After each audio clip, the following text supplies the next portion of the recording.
Housemates, pag busy si Kuya. Housemates, ito ang sekretarya ni Big Brother. Pinapasabi niya na magpalit na kayo ng baterya. Ang kahon ay nasa may pintuan sa garden. Pero, narinig niyo ba ang secretary ng secretary ni Kuya? Mikey and Jen, pinapasabi ni Kuya na matulog na daw. Yan siguro ginagamit. Kanina ko pa kayo pinapatulog. Sabi ni Kuya, may beast. Pasok kayo sa kanilang kwarto at wala. Pumasok kayo sa kanilang kwarto at huwag lalabas hanggat hindi sinasabi ang hudyat ni Kuya. Pwede ka nang pumalit.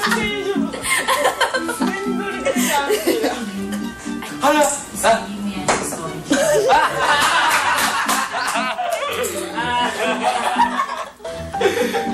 Sorry pa. Okay lang yan, Kim. Malay mo, kunin ka talagang secretary ni Kuya.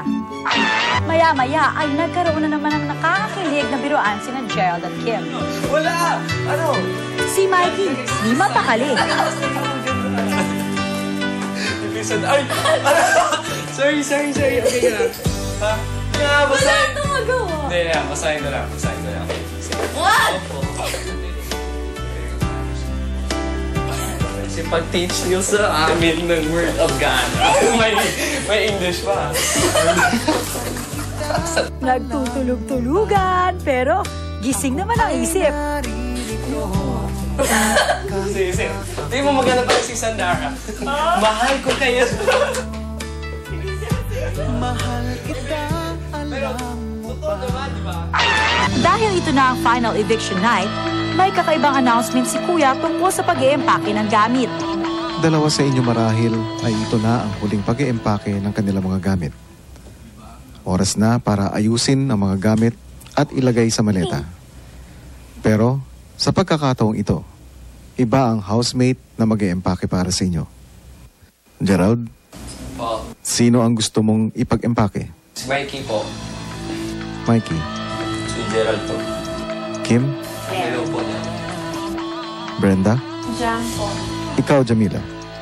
Si Brenda po. At ikaw, Claire. Si Kim po. Habang nag-iempake, may music pa sila courtesy of Kuya.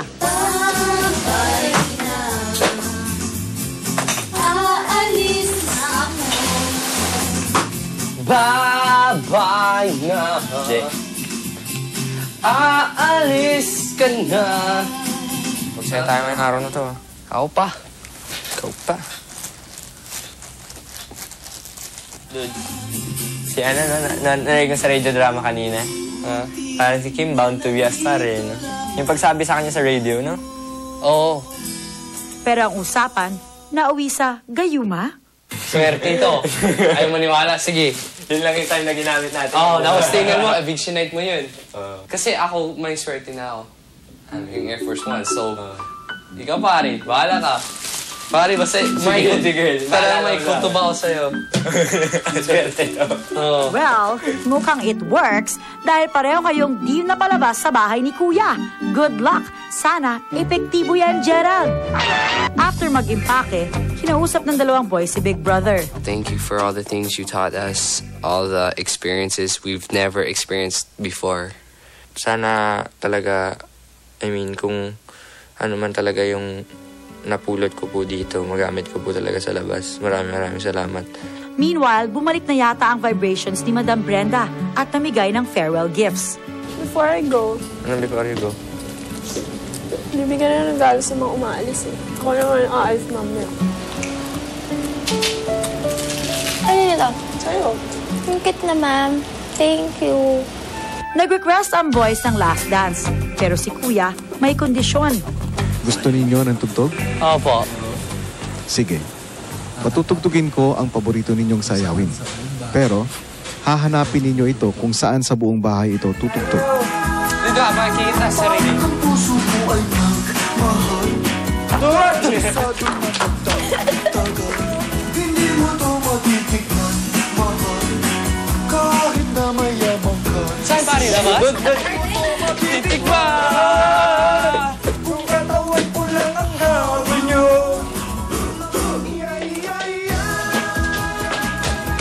Dito.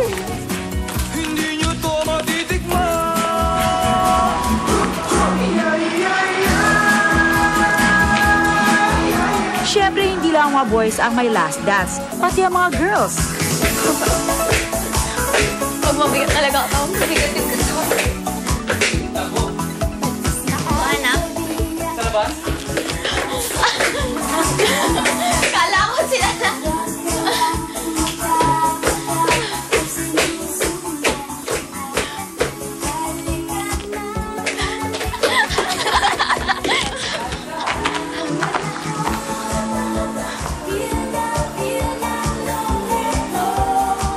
Habang nagsasayawan sina Claire, Kim at Cham, si Brenda mas piniling magsenti.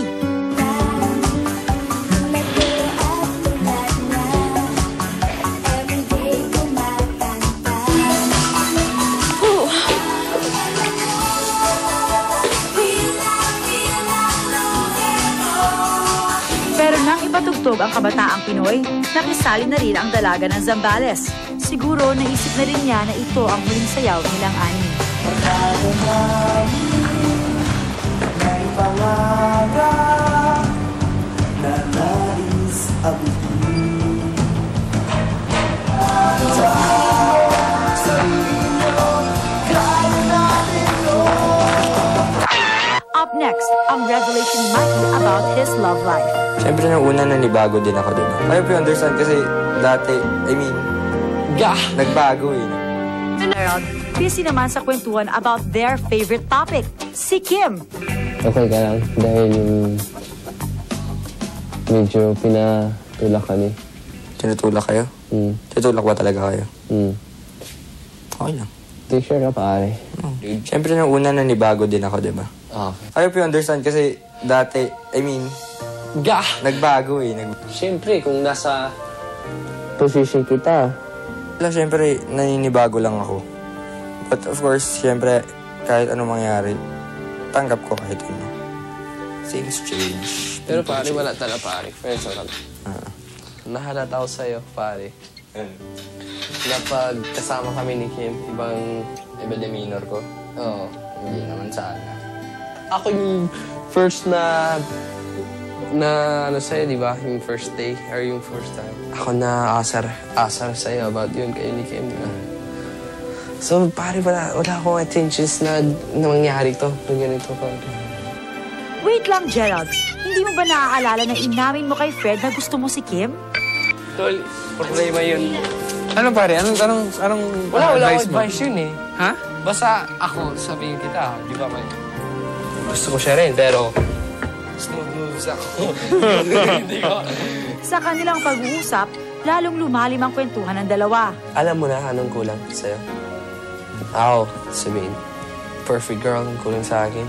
Yung talaga yung babae na talaga always there for you, pare. Hindi siya nagusto sa'yo dahil gwapo ka. Nagusto siya dahil ikaw si Mikey. Ako si Gerald. Yun ang hanapin ko ba yun? May nakilala ako dati. Parang yung kay Fred. Parang nawala. Parang kung susubukan ko ulit ngayon, baka wala. You know that girl? She's smart. She's beautiful. Leader din. Kung ano ako, ganun siya. Pero mas mag-uusap kami. Magkatugma talaga eh. Yung ano. Pero ano, what will happen? Kaya hindi rin talaga ako gumagalaw dito.